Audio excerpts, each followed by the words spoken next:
Hello students, welcome to our channel. तो आज की वीडियो में हम डिस्कस करेंगे क्लास 10th का ये सम। मोस्ट इंपोर्टेंट सम है, हर बार जो है बोर्ड में इससे रिलेटेड जो है सम आ जाता है आपके पास। ठीक है, तो सम में क्या बोला हुआ है, to prove that square root 5 is an irrational number. आपने प्रूव करना है कि रूट 5 जो है इरेशनल नंबर है या नहीं है। तो ये इरेशनल ही है, पर आपने प्रूव करना है इसको। ठीक है, तो इसको कैसे प्रूव करोगे, देखो सोल्यूशन इसका। तो जब भी हमने कोई टर्म प्रूफ करनी होती है ना, कि जैसे यहाँ पे लिखा हुआ है कि इरेशनल नंबर आपने प्रूफ करना है, तो हम इसका क्या है, एज्यूम कर लेते हैं। रेसिप्रोकल जो होता है ना, वो एज्यूम कर लेते हैं। जैसे इरेशनल का रेसिप्रोकल क्या होगा, रैशनल होगा ना। तो हम कह सकते हैं, हम एज्यूम कर लेते हैं कि let us assume that square root 5 is a rational number. ठीक है, तो हमने ये एज्यूम कर लिया कि स्क्वायर रूट 5 जो है मेरे पास रैशनल नंबर है। ठीक है, तो स्क्वायर रूट 5 अगर रैशनल नंबर है, तो हमने पढ़ा है कि जो रैशनल नंबर होते हैं वो पी अपॉन क्यू की फॉर्म में होते हैं, है ना। ये पढ़ के आए हो आप। इसमें पी एंड क्यू क्या होते हैं, आर को प्राइम नंबर। ठीक है, को प्राइम नंबर्स होते हैं, और जो डिनोमिनेटर है वो जीरो नहीं होना चाहिए। यही चीज है ना, डिनोमिनेटर में जीरो नहीं आना चाहिए। और पी और क्यू को प्राइम नंबर्स होते हैं। तो को प्राइम नंबर आपको पता है ना कौन से होते हैं, वो दो नंबर जिसमें वन के अलावा कुछ भी कॉमन फैक्टर नहीं होता, वो आपके को प्राइम नंबर होते हैं। तो ये इतना समझ आ गया। नेक्स्ट देखो, अब स्क्वायर रूट हटाने के लिए मुझे स्क्वेयरिंग करना पड़ेगा बोथ साइड। ठीक है, स्क्वेयरिंग बोथ साइड। तो यहाँ पे स्क्वेयरिंग करेंगे तो आपके पास बन जाएगा ये। ठीक है, तो ये स्क्वायर से रूट खत्म हो जाएगा, 5 इक्वल्स टू आ जाएगा P square upon Q square. ये आ गया। क्यू स्क्वायर को ले जाओ दूसरी साइड और 5 को ले आओ नीचे। तो यहाँ पे देखो, एक थ्योरम होती है। थ्योरम की स्टेटमेंट क्या है, आपने थ्योरम पढ़ के आए होंगे कि अगर यहाँ पे देखो 5 जो है डिवाइड कर रहा है पी स्क्वायर को। ठीक है, कि 5 डिवाइड्स पी स्क्वायर। अगर 5 पी स्क्वायर को डिवाइड कर रहा है, देन हम कह सकते हैं कि 5 जो है पी को भी डिवाइड करेगा, डिवाइड्स पी ऑल्सो, है ना। ये एक थ्योरम की स्टेटमेंट है कि अगर 5 जो है पी स्क्वायर को डिवाइड कर रहा है, मतलब अगर 5 जो है स्क्वायर, पी की वैल्यू कुछ भी ले सकते हैं। जैसे मैं ले लूँ पी को 25 का, 25 ले लो। ठीक है, पी मेरे पास मान लो 25 है, तो 5 डिवाइड कर रहा है 25 के स्क्वायर को। ठीक है, तो 25 का स्क्वायर हम ऐसे खोल सकते हैं ना, तो ये डिवाइड कर रहा है ना पूरा 5। 5 इसको फुली डिवाइड कर रहा है, तो 5 कहता है पी को भी डिवाइड करेगा, मतलब 5 जो है 25 को भी डिवाइड करेगा। ये बोला हुआ स्टेटमेंट में, तो करेगा ही डिवाइड। अगर उसके स्क्वायर को डिवाइड कर रहा है तो ऑब्वियसली उस नंबर को भी डिवाइड करेगा। ठीक है, तो हम कह सकते हैं कि जो 5 है, ठीक है, वो जो 5 है वो p को भी डिवाइड करेगा। तो p को डिवाइड करेगा तो इसको हम किसी कांस्टेंट c के इक्वल रख देते हैं। ठीक है, तो यहाँ पे लिख देते हैं c is any constant of, C हमारे पास एक कांस्टेंट है। ये जो फर्स्ट यहाँ पे है ना, इसको मैं फर्स्ट इक्वेशन दे देती हूँ। ठीक है, फर्स्ट इक्वेशन हो जाएगी आपकी ये।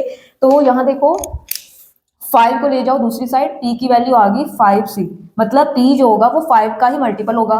ठीक है, तो ये जो p की वैल्यू आई है आपके पास, ये जो p आया आपका, इसको मैं फर्स्ट में फिल कर देती हूँ। ठीक है, पुट इन 1, यहाँ पे लिख देते हैं पुट इन 1। 1 में इसकी वैल्यू पुट की, आपके पास आ गया 5 इक्वल्स टू, ये यहाँ पे p स्क्वायर है तो इसका स्क्वायर होगा। ठीक है, 5c का होल स्क्वायर अपॉन 5, ये बन गया। ठीक है, इतना समझ आ गया ना आपको। यहाँ पे 5 नहीं है, यहाँ पे क्यू स्क्वायर, आपका क्यू स्क्वायर है। ठीक है, तो यहाँ पे देखो क्यू स्क्वायर इक्वल्स टू, ये बन जाएगा 25c स्क्वायर अपॉन 5। ठीक है, इतना समझ आया। ये कट हो जाएगा, इस पे 5 पे कट हो जाएगा, आपके पास बन जाएगा q square equals to 5c square. ठीक है, ये बन गया ना 5c स्क्वायर। तो c स्क्वायर किसके इक्वल आ जाएगा, क्यू स्क्वायर अपॉन 5 के। ठीक है, ये आ गया c स्क्वायर की वैल्यू आ गई क्यू स्क्वायर अपॉन 5। तो यहाँ पे देखो, अगेन देखो यहाँ पे क्यू जो है क्यू स्क्वायर को डिवाइड कर रहा है। ठीक है, हम लिख सकते हैं कि 5 डिवाइड्स क्यू स्क्वायर।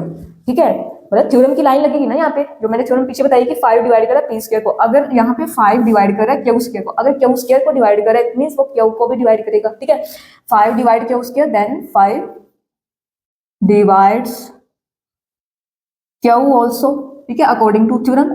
तो यहाँ पे आपको क्या पता चला है, यहाँ पे हमें पता चला है कि जो 5 है वो क्यू का भी फैक्टर है, और 5 जो है वो p का भी फैक्टर है। ठीक है, तो यहाँ से मुझे पता चला है कि 5 is A common factor of p and q, क्योंकि ये दोनों को डिवाइड कर रहा है तो इट मींस 5 जो है दोनों का कॉमन फैक्टर हुआ ना। तो यहाँ पे देखो हम पीछे पढ़ के आए हैं कि p और q तो को प्राइम नंबर है। को प्राइम नंबर कौन से होते हैं, जिनमें 1 के अलावा कोई कॉमन फैक्टर होता ही नहीं है। तो जो हमने पीछे लिखा है, ये इसको रोंग कर रहा है ना, हम कह सकते हैं कि according to our statement P and Q are co-prime numbers. Co-prime numbers. So this is contradiction आ गई यहाँ पे, ठीक है, बट सामने दिख रही है contradiction आ गई. So this is contradiction. This is contradiction. तो our assumption हमने जो assume किया था वो तो गलत हो गया भाई. Our assumption is wrong. Our assumption is wrong.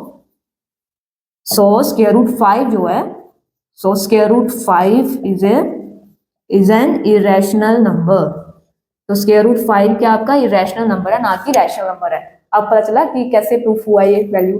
बहुत सिंपल सम है. तो इससे 4 मार्क्स का जो सम है बोर्ड में जरूर पूछा जाता है, तो आपको ये आना चाहिए. तो रूट 5 की जगह पे कुछ भी आ सकता है, root 3, square root 3, square root 2, कोई भी वैल्यू पूछ सकते हैं. जरूरी नहीं कि स्क्वायर रूट 5 ही पूछेंगे आपको, ठीक है, कोई भी वैल्यू आ सकती है. आपने इसको ऐसे ही प्रूव करना है, ठीक है. तो लास्ट में हमारे पास आ गया कि 5 तो दोनों का कॉमन फैक्टर आ गया, तो ये तो कॉन्ट्राडिक्शन होगी.